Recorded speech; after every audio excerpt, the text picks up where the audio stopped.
It started with confetti, not the fun kind. The kind that clings to polyester blouses and lives in the creases of your bra for 3 sad days after you've cleaned up a celebration no one thanked you for.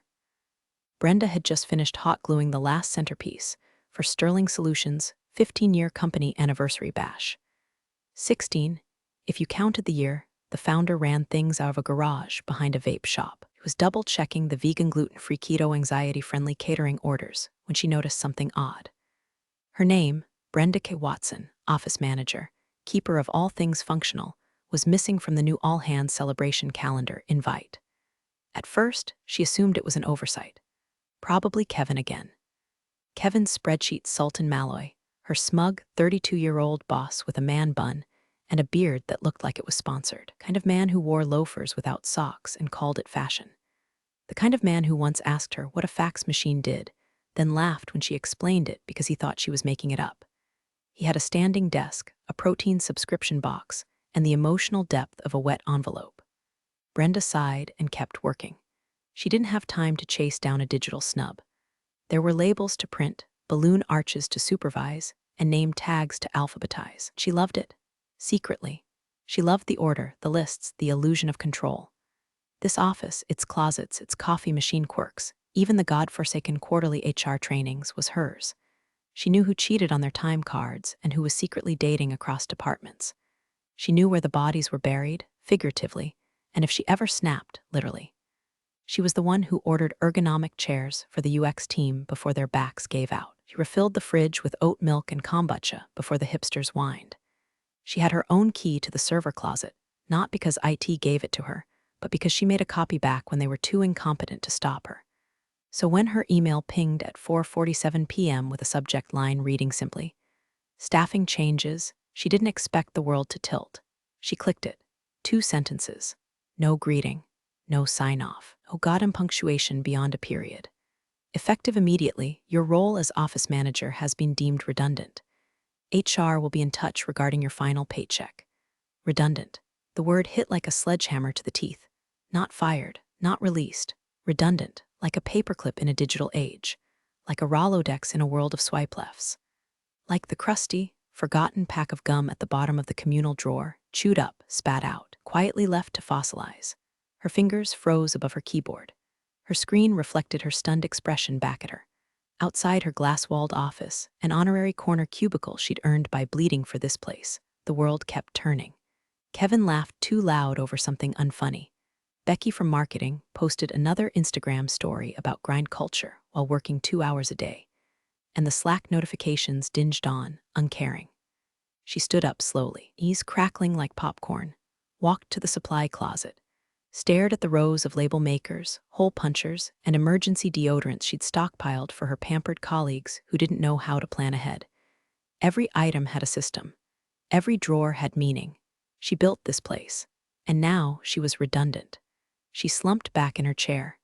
Her desk calendar was still open to this week's TDOS. Finalize balloon order, reconfirm ice sculpture delivery, order gluten-free cake toppers, print Kevin's cue cards for his impromptu speech, all crossed off with neat red ink. The same hand reached almost automatically for her lower left drawer. The one with the old files. The one nobody else knew existed. She hadn't looked at them in years. She didn't need to. Her brain was a filing cabinet with lipstick and a grudge. Inside, yellowed folders, notes from the early days, vendor contracts from when they were broke and scrappy. And there, tucked between a faded printout of an old logo and a napkin with Mr. Henderson's bourbon-fueled doodles, was a folder labeled S Solutions Property Lease signed copy. She opened it, and there it was, her name, her LLC, her signature, the lease to the company's primary data center. A 15-year-old favor, back when they were too broke to qualify on their own. She had a clean credit line through BTK's bookkeeping and logistics. She'd signed it herself to help the founder, Mr. Henderson, back when men wore tucked-in polos and kept their word. He'd hugged her afterward and joked, "Careful, Brenda. This might make you the real owner of the place." At the time, she'd laughed. Now, she wasn't laughing. Her screen still displayed Kevin's email, redundant. She leaned back in her chair, the sting of humiliation giving way to a slow, curdling heat deep in her gut. Her ears buzzed. Her pulse tapped like war drums. She looked down at her hands, steady, Calm, turns out she wasn't just a binder witch. She was the goddamn fuse box, and someone had just flipped the wrong switch. Brenda didn't cry on the drive home. She didn't scream either. That would have been too dignified. Instead, she just shut down, blinked through green lights and lane changes like she was navigating fog with her body on autopilot, and her brain somewhere inside a locked drawer. The radio played some overproduced pop song with a woman belting about self-love, and Brenda almost laughed. Almost. Instead, she just turned the dial until it was static. Somehow, that felt more honest. The road blurred. Her little red Civic, loyal and dusty, coasted over potholes like they weren't there. It pulled into her driveway, a cracked concrete slab with weeds like middle fingers poking through, and sat with the engine running. The porch light was still on, like a dog waiting for its owner. She used to leave it on so she wouldn't trip after long days at the office. But now, she just stared at it like it was mocking her. When she finally killed the engine, her fingers hesitated on the keys. That two-sentence email replayed in her mind like a bad voicemail. A role has been deemed redundant. Just like that. No ceremony, no thank you, no recognition for a decade and a half of uncredited overtime, crisis control, birthday cupcakes, and toilet paper orders. Just wiped off the ledger like a tax write-off. Inside, the house was quiet except for the low hum of the fridge and the dry rasp of the furnace kicking in. She left her purse on the kitchen counter, coat half on, and wandered toward the living room. Laptop sat open on the coffee table, still logged into her work account, an account she figured would be locked down by morning. So she started dragging folders to an external drive. Photos from team outings, old invoices, saved receipts, vendor contracts. She had no real reason to keep them. Habit, maybe. Grief dressed up as routine. She clicked through them numbly, dragging and dropping, eyes half-lidded, shoulders slumped. That's when she saw it. Folder tucked deep inside a backup drive labeled Old Ops Docs. She double-clicked. Inside, scans of leases, old insurance paperwork, equipment receipts. Her fingers hesitated over a file titled SS Data Center Lease Final PDF. Her mouth went dry. She opened it. And there it was. A wall of legalese she hadn't thought about in years. Scrolling past paragraphs about server rack weight limits and HVAC load capacities, her eyes found what they were searching for. Lesser. BTKS Bookkeeping and Logistics, LLC Lessee, Sterling Solutions, Inc. Term 15 years start date. March 2, 2009 renewal. Optional by written notice authorized signatory. Brenda K. Watson. Her signature sat neatly at the bottom, next to the original founders, Derek R. Henderson. She blinked hard. Once. Twice. Her body buzzed with the slow, cold crawl of realization. Her LLC, her tiny bookkeeping business she set up to help friends do taxes and occasionally contract for small vendors, was the legal owner of the facility that housed every shred of Sterling Solutions infrastructure. The servers, the backups, the client data, the firewalled precious digital guts of the whole operation. A stupid little favor. 15 years ago, back when Sterling Solutions was broke, desperate, running out of a rented space with peeling linoleum floors and exactly one working bathroom, Henderson came to her after a failed credit app and said, "Brenda, you still have that little business thing, right? Could you do us a favor and sign the lease under that? Just for now.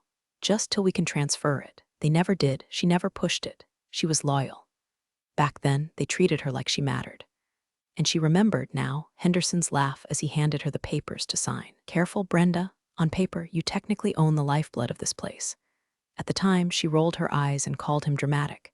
She even forgot about the LLC altogether for years. But her cousin, a tax accountant, had reminded her every April to keep it active just in case.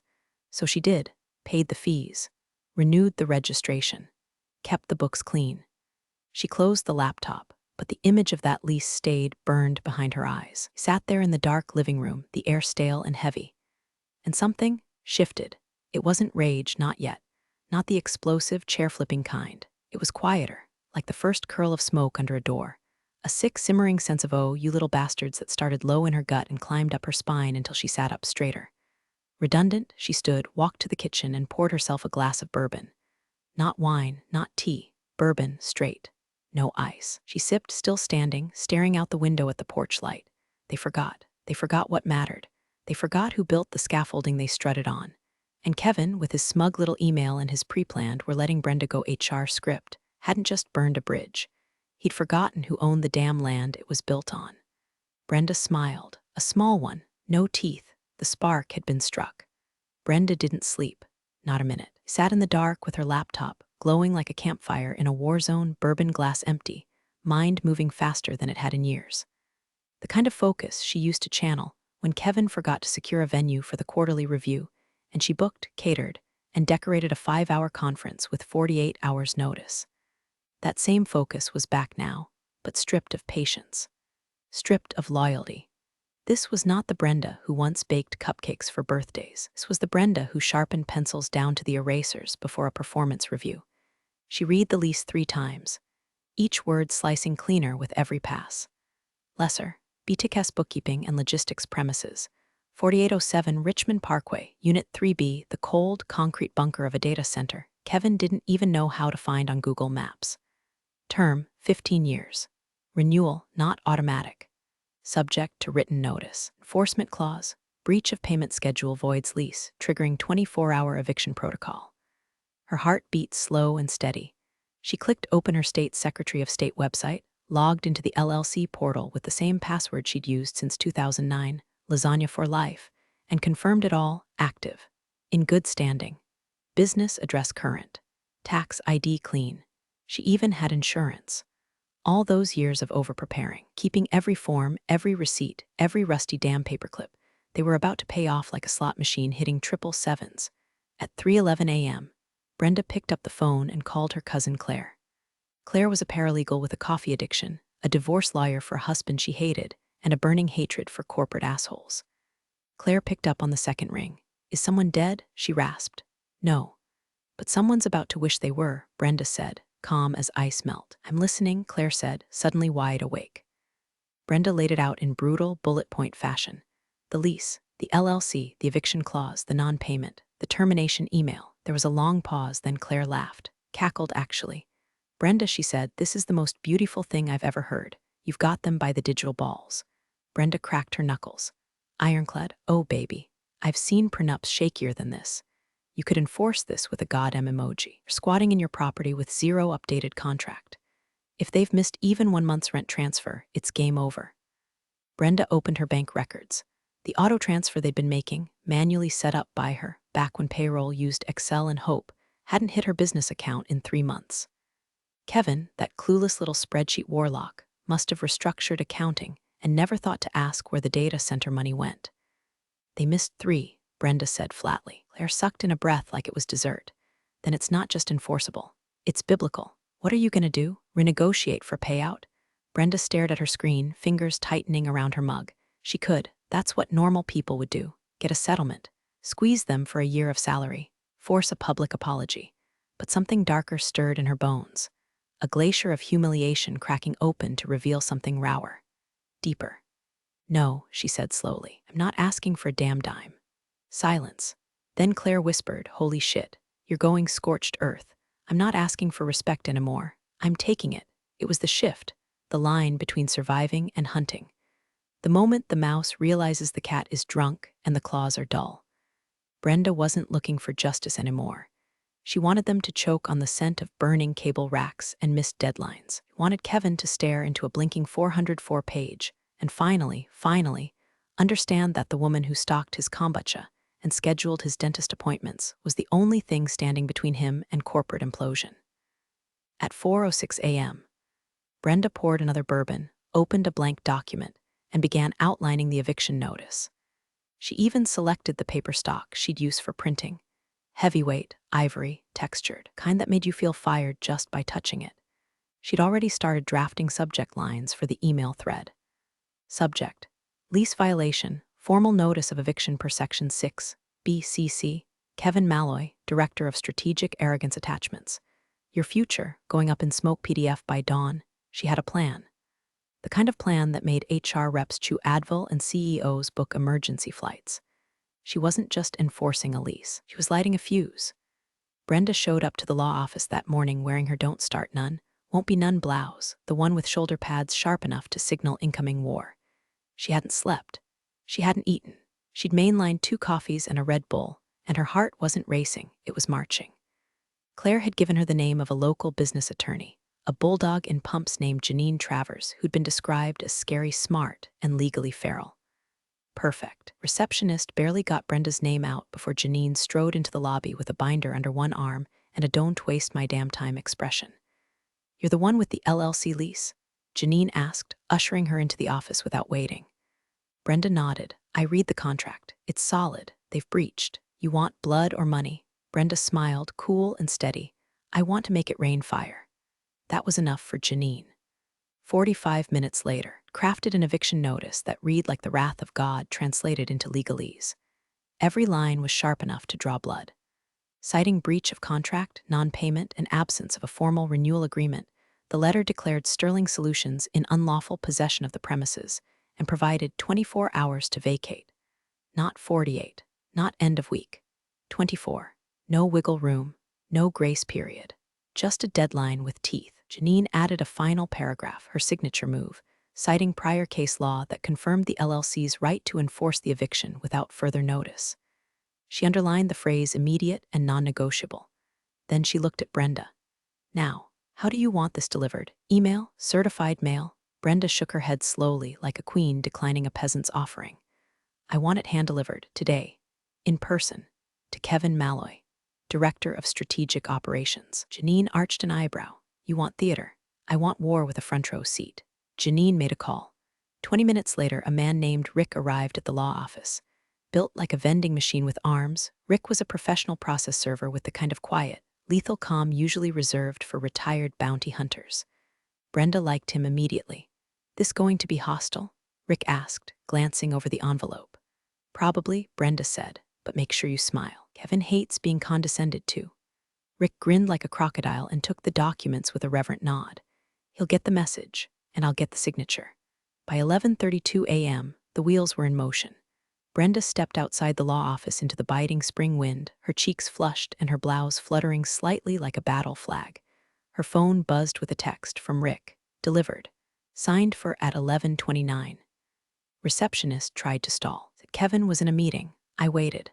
Kevin came out, looked confused, took the envelope, didn't say a word. Signature confirmed. Timestamped.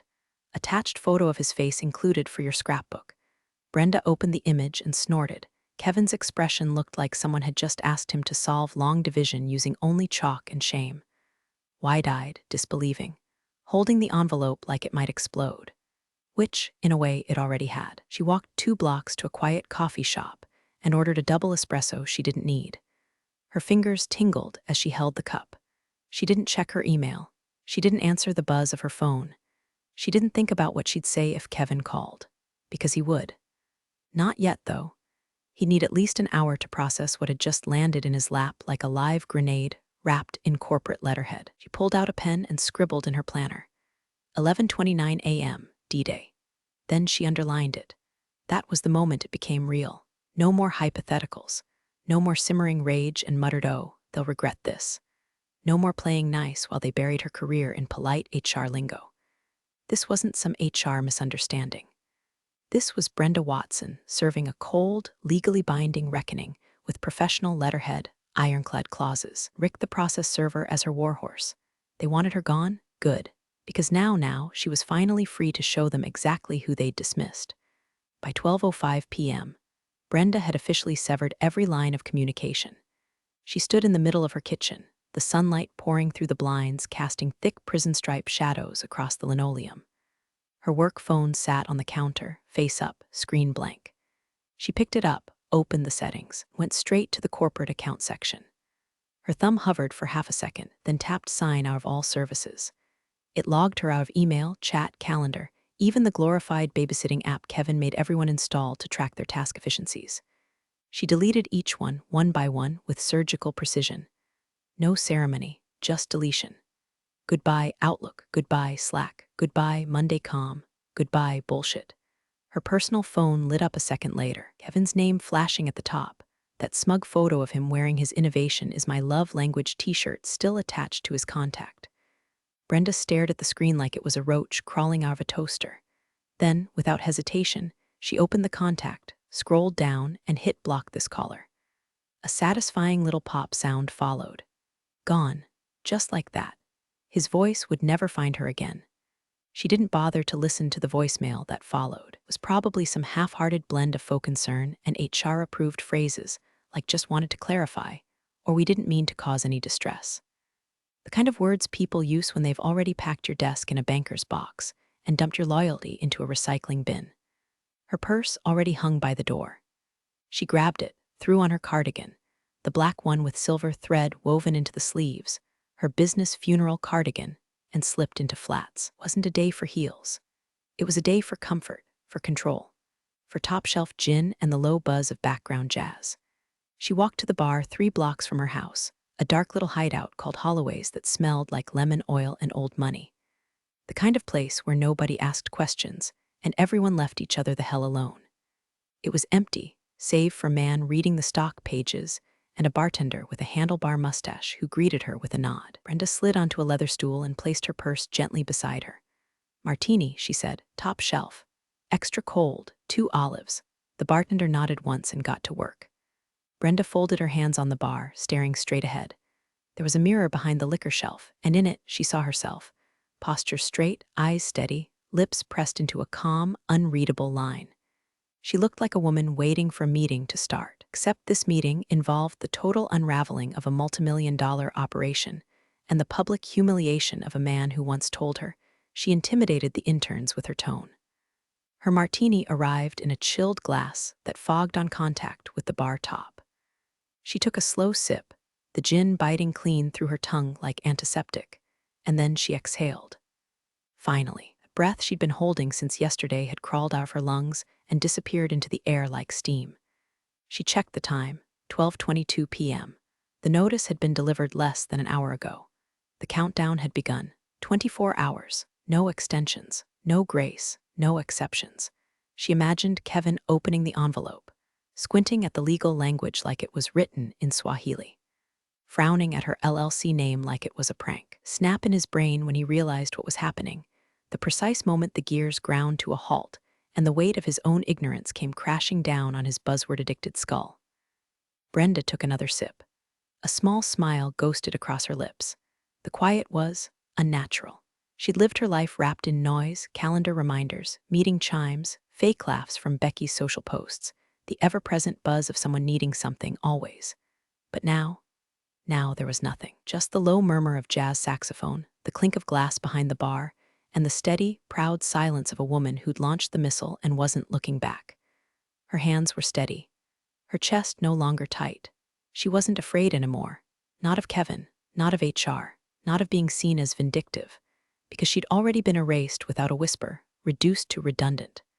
They had taken her pride, her purpose, place in the world and chucked it like a stale birthday muffin. Now she was the one holding the detonator. She glanced at her phone. No new messages. Not yet, but they would come. Oh, they would come, the panic, the calls, the frantic emails. The moment Kevin realized there was no backup, no failsafe, no new hire with access to the server building, that he'd been signing digital lease payments without a clue that the contract behind them hadn't existed in years. He swirled the olive in her drink, watching it circle like prey in a pond. Her mind, for once, was still. The train had left the station, and the bridge ahead had been set on fire, and all Brenda had to do now was wait. At 1:07 p.m., the first text came in. "Lucas Sterling IT, yo, did you really serve us an eviction notice?" Brenda blinked down at the screen, lips still cool from her last sip of martini. She'd almost forgotten about Lucas, junior IT support, fresh out of community college, barely old enough to rent a car, and still green enough to think HR had souls. But he was decent. He used to refill her printer paper before she had to ask, and once helped her reconnect the office Bluetooth speaker after Kevin optimized the network and knocked it offline for 2 days. Brenda stared at the message. 3 blinking dots appeared, then vanished, then returned. Finally, Lucas. Kevin read it out loud in the break room like it was a stand-up set. Called it the most delusional stunt ever pulled by an office manager. Said your LLC sounded fake, like something from a Hallmark movie. She smirked into her glass. Of course he did. Arrogance was Kevin's native tongue. He could turn a full-blown legal threat into a comedy bit if it made him feel in control for another 5 minutes. She imagined him perched on the edge of the conference table, sleeves rolled up just so, grinning while interns forced nervous laughter and HR winced in the corner. She didn't reply. 5 minutes later, another buzz. Lucas. He gave the envelope to Lisa from HR and told her to call Brenda and tell her to knock it off. I heard him say, "Tell her she can keep the stapler, okay?" That made her laugh. Out loud. A sharp, dark snort that startled the bartender mid-polish. She leaned back in the booth, the vinyl creaking beneath her. The room felt warmer now, like the heater had kicked on, but it was just her blood beginning to move faster. That moment, the smug dismissal, the assumption she'd fold, that he could just shrug off a binding legal document because he didn't understand it, was delicious. It tasted like justice marinated in schadenfreude. She didn't need to answer Lisa's call. He wouldn't even let it ring. She imagined the poor woman rehearsing her script, dialing with trembling fingers while Kevin hovered nearby mouthing lines like, say, she's being emotional and play the "we're all professionals" card. They still thought she wanted attention. They still thought this was a tantrum. But then the third text came in. Lucas, okay, now it's getting weird. I think legal just showed up. Kevin stopped, laughing. They pulled him into the glass meeting room, even shut the blinds. He looks pale. Brenda felt it then, that shift in the wind, the scent of burning silk, the first crumbling stone from the fortress wall. She stared down into her half-empty glass and watched the olive roll against the curve. Lucas, not kidding, head legal counsel, has the notice printed. She circled stuff. Kevin's trying to talk, but he keeps looking at the floor. Lisa won't make eye contact with anyone. She took another sip, let it linger. Jazz track in the background hit a melancholy piano solo, notes tumbling like a slow collapse. Perfect. Lucas, also, everyone's looking at the company payment records now. You weren't bluffing. That LLC is real, isn't it? She finally replied. Brenda, a pause. Lucas, holy shit. They're panicking. I think someone from C-suite is calling the data center vendor. Kevin's pacing in circles. He said something about miscommunication and historical arrangement. Brenda laughed again, this time low and full-bodied. Historical arrangement, the corporate version of "I didn't read the fine print, and now the building is on fire." Her phone buzzed again. Another voicemail from a restricted number, then another, and another. The suits were waking up. Their golden boy had triggered a bomb buried in an old lease agreement from the recession days, and now they were running toward the exits without realizing the fire was already in the walls. He didn't need to call anyone. She didn't need to explain. She just sat there, sipping slowly, the queen of her own private coliseum, while the lions began to tear at the marble pillars. Because this wasn't just payback. This was the moment Kevin realized the binder which didn't just keep the receipts. She was the receipt. By 2:12 p.m., Brenda's phone had become a war drum. Blocked numbers. Unknown area codes. One after another, like cockroaches scrambling under a flipped light switch. She let it all ring, didn't even flinch. Each vibration against the bar's polished wood was a hymn to her newfound divinity. She took a long, slow sip of her martini, her second, and glanced at the screen as another no-caller ID flashed across it. Decline. Again. And again. By 2:26, her email lit up like a Christmas tree strapped to a meltdown. First one came in from Lisa in HR. Subject, just touching base body. Hi Brenda, hope you're well. I was wondering if we could hop on a quick call to clarify some things. There seems to be a bit of confusion regarding the lease documents you sent. Nothing major, just would be great to chat. Brenda arched an eyebrow. Just a bit of confusion, huh? Like misplacing the stapler, mislabeling someone redundant, and accidentally building your entire digital empire inside a building you don't legally own. She didn't reply. Next came another one. This time from a name she hadn't seen in years. Subject, urgent. Need to resolve this from Martin Van Heusen, VP of Infrastructure Body. Brenda, I understand there's been a miscommunication. I'd like to personally extend an apology if anything came across as dismissive regarding your role. Really appreciate a moment of your time to sort this out. We are, of course, prepared to discuss reasonable solutions. Reasonable solutions. Brenda smiled thinly. Her own severance package had been a PDF attachment and a polite kick in the ass. Now they wanted negotiation. The pings multiplied. Legal, ops, even finance. And then the CEO. Subject, please call from Thomas G. Ellsworth, Chief Executive Officer Body. Brenda, this is not how Sterling Solutions handles conflict. There's clearly been a massive oversight. I wasn't aware of the nature of your business entity or the extent of your role in the lease. That's on us. Let's fix this before things escalate further. You've always been a valued part of the team. I'd appreciate a call. There it was, the valued part of the team line.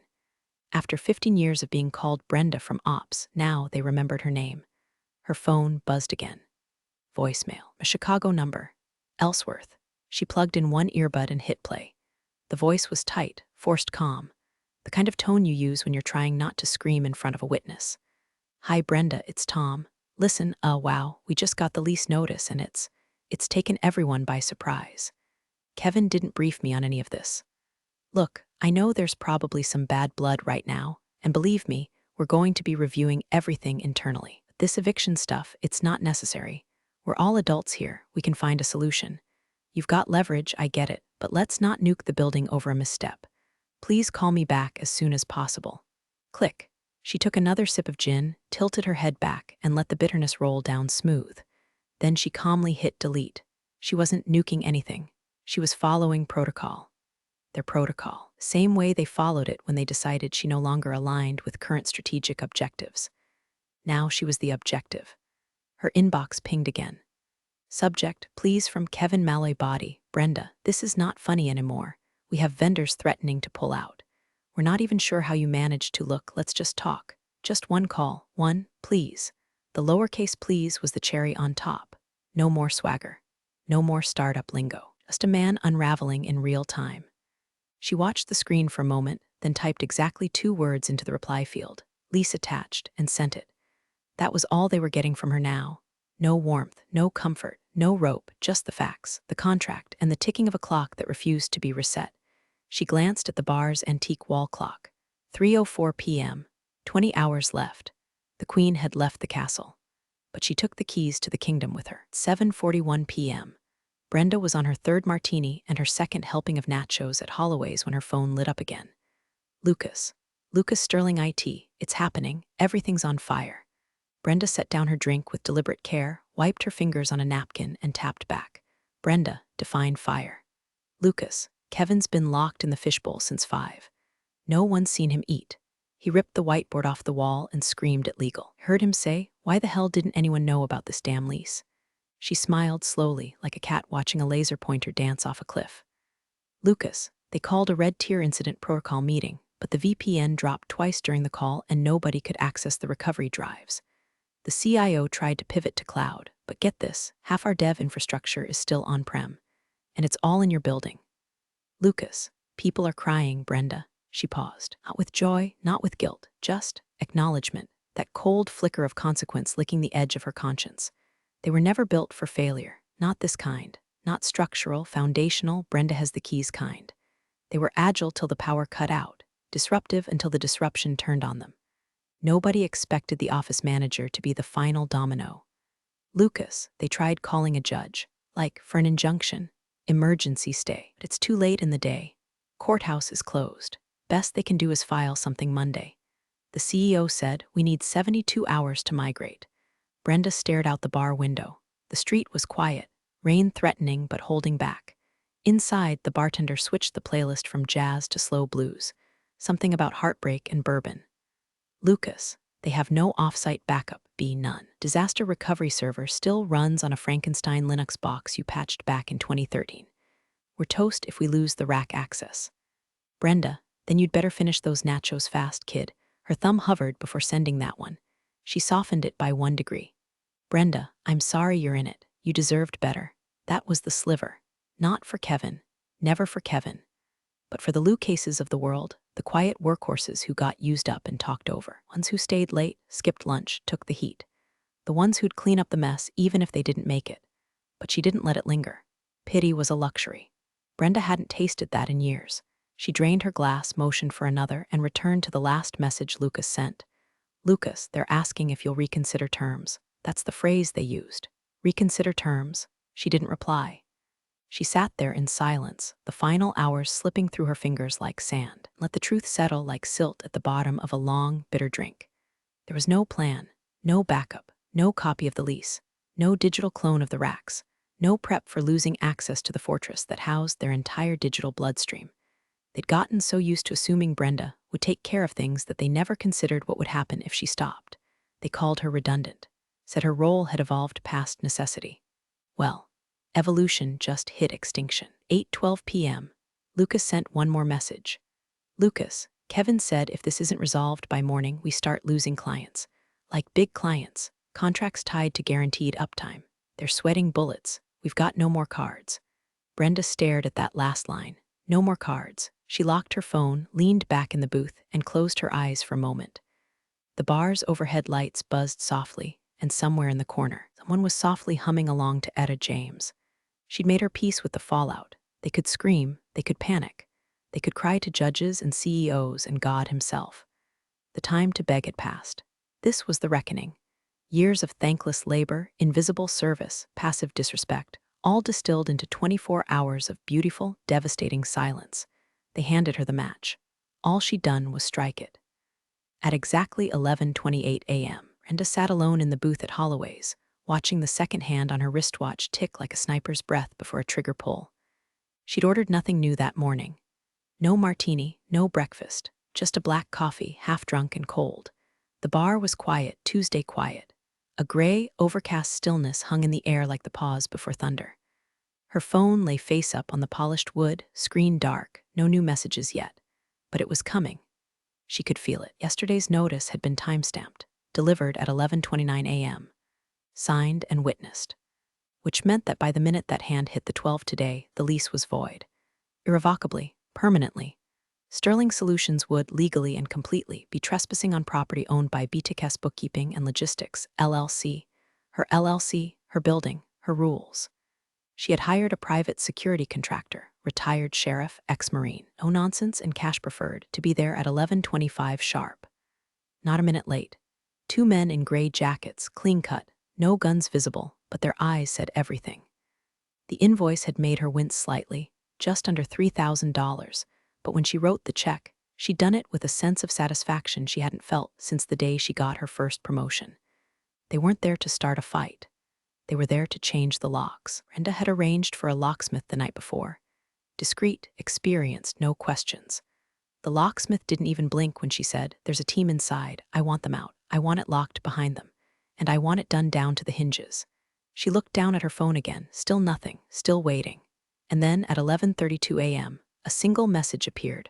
Lucas Sterling IT, dark, just one word.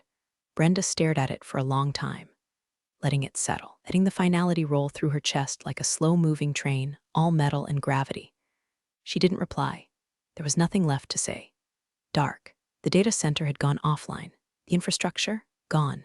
Every server, every login, every automated backup they forgot to migrate, dark.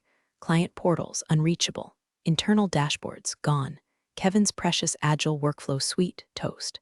The project timelines, erased with the same indifference they used when they erased her. She imagined the office now, silent, phones dead, emails bouncing.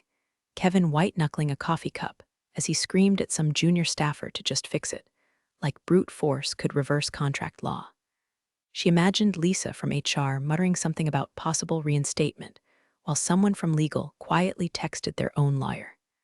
And the CEO, probably in a glass office with his forehead pressed against the window, finally understanding what Brenda had meant when she said nothing is redundant unless you don't understand what it does. She leaned back in the booth, reached for the now warm cup of coffee, and took a sip. Bitter, flat, but it worked. Her phone buzzed again, 3 missed calls from numbers she didn't recognize. Probably corporate vultures finally waking up to the smoldering crater their empire had become. She turned the phone face down. Done. No more talks. No more terms. No more requests to discuss this professionally. The bridge was gone, and the river beneath it boiled, and she wasn't happy. That wasn't the word. This wasn't joy. Joy was soft, light, stupid. This was something harder, sharper, a kind of hollow, surgical peace. The Spreadsheet Sultan had been logged out. Permanently. Brenda exhaled once, slow and deep, then let the silence wrap around her like a shawl. It was over, and she'd made damn sure they'd never forget who really owned the place. Appreciate you sticking around, you wise old rebels.